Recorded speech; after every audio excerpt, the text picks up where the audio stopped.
to our lovely host earlier in the evening, I said I was a bartender, so straight no chaser is obviously a great theme for me.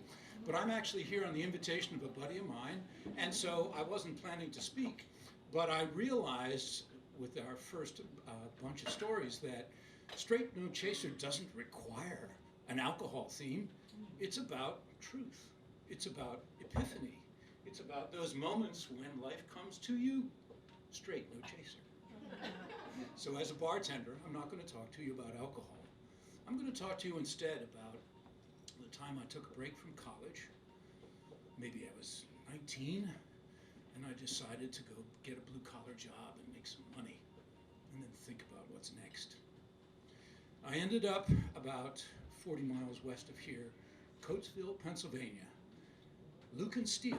It still exists, but it's owned by Germans and Japanese now, but back then it was a pure American company creating specialty steel, basically plates, large gauge plates.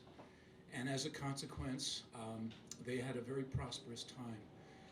I was there as a conductor on the railroad. They had two kinds of railroads, a broad gauge, which is a standard gauge railroad, and a narrow gauge. I was on the narrow gauge railroad, and my job was to make up cars of scrap to take to the open hearth furnace where the scrap would be melted down. And after about 8 to 12 hours, when it was all liquid, it would be tapped with an explosive charge at the bottom, and that steel would run out into a mill and it would be pressed into plates, made into bridges, submarines, and military vehicles.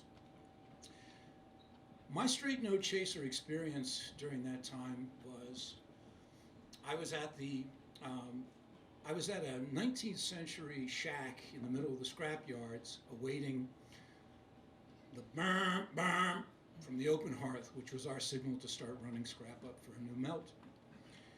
But that night, the furnaces were running a little slow, and so we just sat around, all of us conductors. And that night, straight no chaser came to me with an old black man. He was a veteran of the scrap yards, and he was retiring that night. And I watched him from my bench clean out his locker. He had tea bags in there, coffee cups, all sorts of stuff that he was giving away because he didn't want to take it home. And he looked at me, young kid from the suburbs, just hanging out, going back to college at some point. Called me the happy hippie at the time because I had a ponytail stuck out of my hard hat. I don't have it now, obviously. And he looked at me and he said, "Kid, I'm going to give you a couple things. First off, I'm going to give you my pussy books." They were 1950s vintage pornography, the kind where the guys were wearing black socks and garters, and everybody had black rectangles over their eyes. Vintage stuff. I clutched them to my heart as the prizes they were. That's Straight No Chaser 1.